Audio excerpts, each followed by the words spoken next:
El Nino. What is it, and what can we do about it? Here are the learning objectives for reference.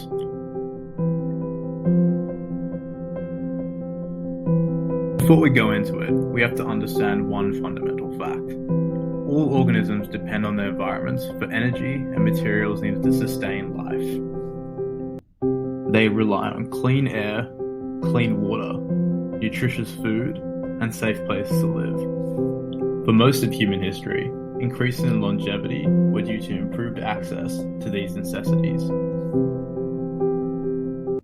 Advances in agriculture, sanitation, water treatment, and hygiene have had a far greater impact on human health than medical technology.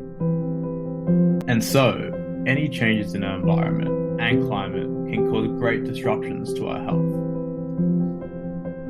El Nino is this change in climate, and it happens every 2 to 7 years, and its effects are catastrophic. But what is El Nino? Normally, trade winds over the Pacific travel from east to west, pushing warm water towards Asia from the Americas. However, during an El Nino event, the direction of these winds are reversed, with warm air and moisture moving east, changing the rainfall and wind patterns, causing unsettled weather and temperatures around the world. So, why does this all matter to us? Well, El Nino in itself is not an extreme weather event, but it increases the chances of extreme weather and has significant effects on human health.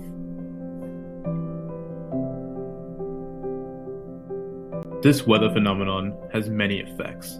It can be from direct injuries, disruption of health services, and decreased water quality, and many more.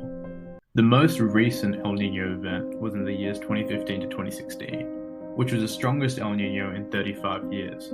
It affected the health of millions of vulnerable people in Africa, South Pacific Central America, and South Asia.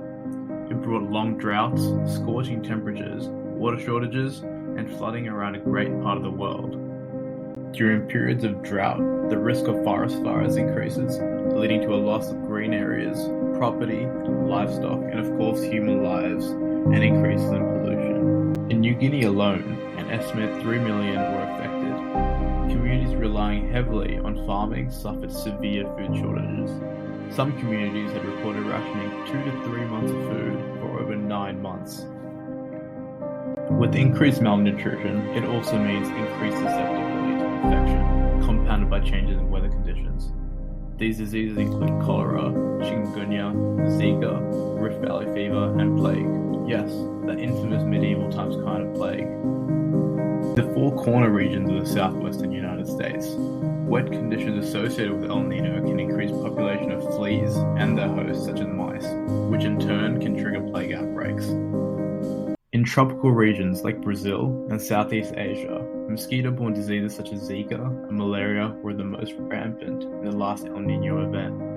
The distribution of mosquitoes, how long they live, how often they bite, and the incubation period of the virus all tend to increase in warm conditions. And heavy rainfall creates pools of water in which mosquitoes lay their eggs. The map over here shows the risk of spread of Zika in 2015 compared to the average risk since 1950. For South America, the risk of Zika transmission was higher in 2015 than at any other point during the 1950 to 2015 period. In other words, the warm conditions during 2015 to 2016 El Nino event, in addition to the background warming from human-caused climate change, made South America ripe for an outbreak of Zika. Now, you may be thinking, my God, the burden on healthcare. Well, you're right. The burden on our world's healthcare system is astronomical. In Ethiopia, the number of people in need of emergency services nearly doubled in 3 months, from 3.6 million people in December 2015 to 6.8 in March 2016. In Guatemala, 2 years of drought have left 2.8 million people in need of humanitarian assistance, meaning their food, healthcare, and livelihood needs. In Southern Africa, there was a lack of supply of antiretroviral therapy for 360,000 people with HIV due to disease risks. This is just the tip of the iceberg. The vulnerability of health services is just not due to the disease outbreaks. The physical infrastructure of health services was seriously affected by El-Nino, much of which was due to flood damage to equipment, buildings, drainage of sewage, electricity and gas, and fuel services. For example, in Peru, it was reported that 9.5% of health facilities had been damaged, with hospitals showing a damage rate of 2% and other health centers a rate of 10.3%. Approximately $1.5 million was allocated to keep these facilities in operation.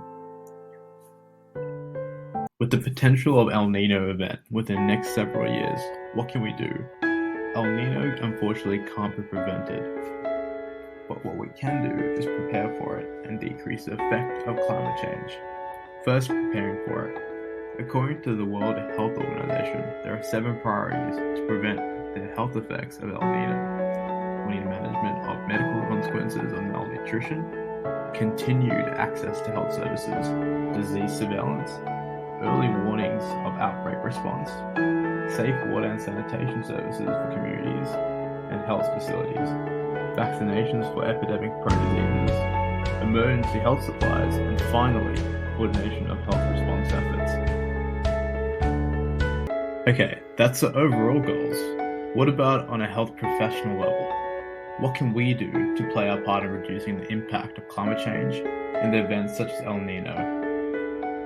Well, first, health professionals need to learn about specific climate-related threats to the population and patients whom they work with.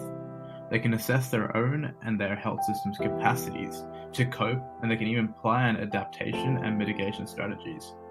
Secondly, they should strengthen adaptive capacity. Whilst there will be limits to adaptation, many of the projected impacts of El-Nino are avoidable through well-known and well-tested public health and health service interventions. Examples include public education, surveillance of disease, food hygiene and inspection, and vaccines. Where these capacities are weak, health professionals can work with others to strengthen them. Doctors can also act as stewards of health-related mitigation. A lot of change needed for reducing climate-related disasters comes from a national level. By engaging in local public health and environmental policymaking, health professionals can ensure that interventions to mitigate climate change are designed in a way that maximizes human well-being. It is essential to assess the health implications of decisions taken in other sectors such as urban planning, transport, energy supply, food production, land use, and water resources. They can also lead by example. Health professionals can enhance their own moral authority to lead by reducing the carbon emissions of their own hospital or clinic, improving patient care, and saving money. 6 action areas include managing energy, transport, procurement including food, buildings and landscape, employment and skills, and community engagement. Good practice in these areas has been shown to improve staff health and morale, create healthier and local populations, stimulate faster patient recovery rates, and save money. Lastly, they can advocate to be the center of all climate change policies and plans. Health professionals can use their knowledge and authority to inform and influence action in key national and international processes that guide policy and resources for work on climate change, such as preparation of national communications, national adaptation programs of action, and international agreements. Unfortunately, we can't stop El-Nino, but what we can do is our best in slowing down climate change, and that's a collective effort.